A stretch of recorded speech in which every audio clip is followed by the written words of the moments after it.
अस्सलाम वालेकुम, मेरा नाम है राशिद असलम और आप देख रहे हैं मेरा यूट्यूब चैनल। और आज जो चैप्टर मैं डिस्कस करने वाला हूं वो है फिफ्थ क्लास इस्लामियत का चैप्टर का नाम मैं आपको बता देता हूं। कहां तक हमने पढ़ा था? हमने रवादारी तक पढ़ा था और आज हम डिस्कस करने वाले हैं अफू व दरगुजर और रहमदिली का चैप्टर हम पढ़ने वाले हैं। मेरे पास जो बुक है उसका पेज नंबर है 69। आप लोग अपनी बुक के हिसाब से जो है वो ये चैप्टर को ऑन कर लें।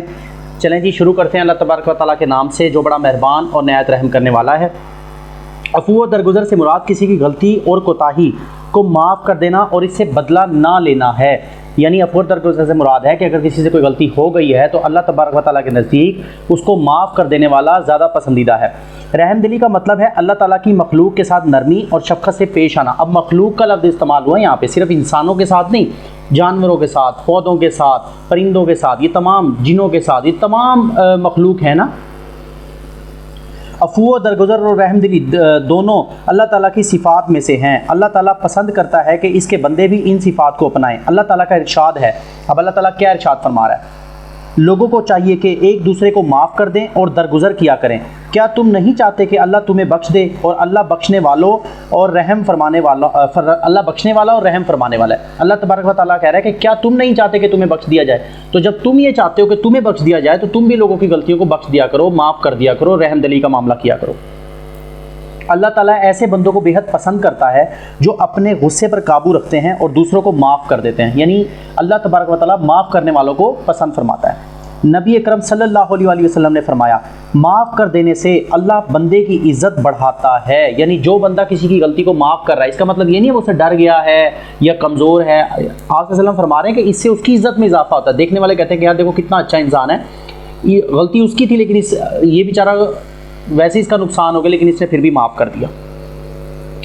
प्यारे नबी खुद भी सरापा रहमत थे और आप सल्लम ने अहले ईमान को एक दूसरे पर रहम करने की ताकीद फरमाई है। आपका ख़ास लक़ब रहमतुल आलमीन है। आपने फरमाया, रहमतुल आलमीन का मतलब है पूरे आलम पर रहमत करने वाला। तुम अहले ज़मीन पर रहम करो, आसमान वाला तुम पर रहम करेगा। यानी तुम ज़मीन पर रहने वालों के लिए रहम करो का मामला करो, अल्लाह तबारक व तआला तुम्हारे लिए रहम का मामला करेगा। नबी अकरम सल्लल्लाहु अलैहि वसल्लम की हयात मुबारका अफू व दरगुजर और रहमदिली की सबसे बेहतरीन मिसाल है। एक मरतबा नबी करीम सल्लल्लाहु अलैहि वसल्लम एक दरख्त के साए में आराम फरमा रहे थे। एक मुशरिक कहीं से आ निकला और इसने आपकी तलवार सौंध कर कहा, तुम्हें मुझसे कौन बचाएगा? यानी उठा ली और आप सल्लम के गले पे रख दी और कहा कि अब बताओ तुम्हें मुझसे कौन बचाएगा? आप सल्लम ने फरमाया, मुझे अल्लाह बचाएगा। ये सुनते ही वो काम गया और तलवार उसके हाथ से गिर गई। आप सल्लम ने तलवार उठाई और फरमाया, तुम्हें मुझसे कौन बचाएगा? अब वो माफ़ी मांगने लगा और रहम की दरख्वास्त करने लगा। आप सल्लम ने उसे माफ़ फरमा दिया और वो शख्स मुसलमान हो गया। यानी कि जब उसके हाथ से तलवार गिर गई आप सल्लम की बात सुन के, तो आप सल्लम ने वो तलवार उठाई और कहा कि अब बताओ तुम्हें मुझसे कौन बचाएगा? तो आप सल्लम ने उसे माफ़ कर दिया। तो वो ये देख कर के मैं तो इसे कत्ल करने वाला था लेकिन उसने मुझे माफ़ कर दिया आप सल्लम ने, तो वो मुसलमान हो गया। ग़ज़वा अहद में आपके चचा हज़रत हमज़ा बहादुरी से लड़ रहे थे। एक ग़ुलाम हबशी ने पीछे से छुप कर हमला किया और आपको शहीद कर दिया। यही ग़ुलाम वाशी जब मुसलमान होने के बाद ये कातिल हमज़ा है। वाशी जो था उसने आप सल्लम के सबसे महबूब चचा, जिनसे आप सल्लम बहुत ज़्यादा प्यार करते थे, हज़रत हमज़ा रज़ियल्लाहु तआला अन्हु को शहीद किया था। मुसलमान होने के बाद माफ़ी, और ये जब मुसलमान हुआ वाशी और आप सल्लम की खिदमत में आया और कलमा पढ़ने के लिए आया, तो अब उसके बाद देखते हैं माफ़ी के लिए आप सल्लम की खिदमत में हाजिर हुआ तो आप सल्लम ने इसे माफ़ फरमा दिया। देखें आप सल्लम जिससे अपने चचा से कितनी मोहब्बत करते थे, उसके कातिल को भी आप सल्लम ने माफ़ कर दिया। तो माफ़ करना कितनी बड़ी जो है वो नेकी है। मुशरिकीन मक्का के मज़ालिम की वजह से नबी करीम सल्लल्लाहु अलैहि वसल्लम को अपना शहर मक्का मुकर्रमा छोड़ना पड़ा। फ़तह मक्का के बाद मुशरिकीन खौफ से लर्ज़ रहे थे कि ना जाने इनके साथ क्या सलूक किया जाए। इसके बावजूद नबी करीम सल्लल्लाहु अलैहि वसल्लम ने फ़तह मक्का के मौका पर आम माफ़ी का ऐलान फरमाया।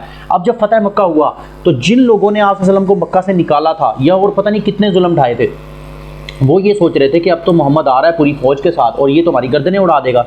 तो उन्होंने आप सल्लल्लाहु अलैहि वसल्लम से माफ़ी तलब की तो आप सल्लम ने आम माफ़ी का ऐलान कर दिया। यानी कोई भी है जिसने क्या ही हमारे साथ किया है, मैं उन सबको माफ़ करता हूँ। तो ये देखकर बहुत सारे लोग फ़तह मक्का के मौके पर मुसलमान हो गए कि हमने तो इस शख्स के साथ इतना बुरे मामलात किए हैं और ये देखो कि इसने आते ही हम सबको माफ़ कर दिया। आज जब ये बहुत कुछ कर सकता था लेकिन इसने नहीं किया और इसने सबको माफ़ कर दिया।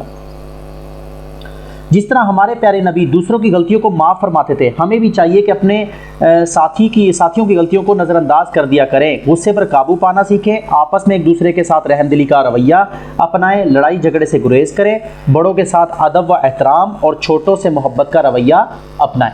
आज के सबक से हमें यही जो है वो नतीजा मिलता है कि हमें एक दूसरे को माफ़ कर देना चाहिए, एक दूसरे को बर्दाश्त करना चाहिए, एक दूसरे की गलतियों को माफ़ और दरगुजर करना चाहिए। अगर तुम एक दूसरे की गलतियों को माफ़ करोगे तो अल्लाह तबारक व तआला क़यामत वाले दिन तुम्हारे साथ भी रहमदिली वाला मामला करेगा। यही अल्लाह तबारक व तआला और आप सल्लल्लाहु अलैहि वसल्लम का हुक्म है, तो हमें इसी को ही फॉलो करना चाहिए।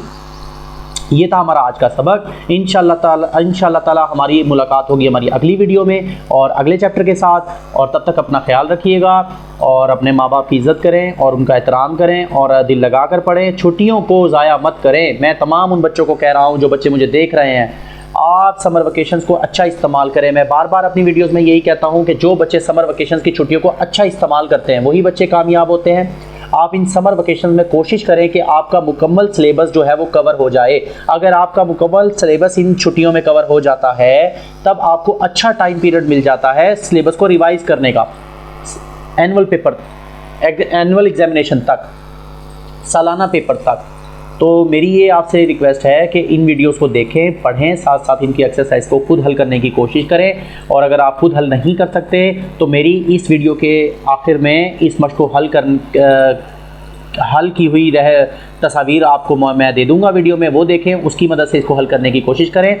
एक्सरसाइजेज जो है सबक की वो मैं आपके लिए छोड़ रहा हूँ, उसमें आपकी मैं हेल्प भी करूँगा, लेकिन वो करनी आपको खुद पड़ेगी। मैं आपकी उसमें कोई मदद नहीं करूंगा। हाँ, हल्की फुल्की मदद मैं ज़रूर करूंगा, लेकिन कोशिश ये करें जो बच्चे सीखना चाहते हैं वो इन एक्सरसाइजेज को खुद हल करें। जैसे आज हमने पढ़ा है अफू दरगुजर और रहमदिली, तो इसकी एक्सरसाइज देखें। ये सारे जिस बच्चे ने सवाल जवाब सुने हैं वो सबको, हज़रत हमज़ा रज़ियल्लाहु तआला शहीद हुए ग़ज़वा बदर में, ग़ज़वा ओहद में, ग़ज़वा खंदक में, ग़ज़वा खैबर में। तो आप देखें कि ये अभी अभी हमने ये पढ़ा था, इसको देखें। ये ग़ज़वा ओहद में आपके चचा हज़रत हमज़ा शहीद हुए, तो ग़ज़वा ओहद आप इस तरह से सबक अगर आपने पढ़ा है इसको सर्कल करें। और इसी तरह खाली जगह है उसको हल करें, सवाल जवाब मुख्तसर सवाल जवाबात हैं उनको हल करें और तफसीली जवाबात हैं उनको लिखें, और इस तरह से आपकी एक्सरसाइज जो है वो मुकम्मल हो जाएगी। बेसिक मकसद ये होता है जो बच्चा अटेंशन के साथ, पूरी तवज्जो के साथ ये सबक जो मैं पढ़ रहा हूँ इसको सुनता है, मेरी बातों को सुनता है, वही बच्चा जो है उसके जहन में ये बातें रहती हैं और वही इन सवालात के जवाबात को जो है वो दे पाएगा। चलें जी, बहुत शुक्रिया वीडियो देखने का। आप जो बच्चे या जो लोग मेरी वीडियो को पहली दफ़ा देख रहे हैं वो मेरे चैनल को सब्सक्राइब कर लें और बेल आइकन दबा दें ताकि मेरी हर आने वाली नई वीडियो है वो आपको मौसूल हो सके। अल्लाह ताला आपको सेहत अता फरमाए। इंशाअल्लाह आपसे मुलाकात होगी मेरी अगली वीडियो में। अपना ख्याल रखिएगा। अल्लाह हाफ़िज़।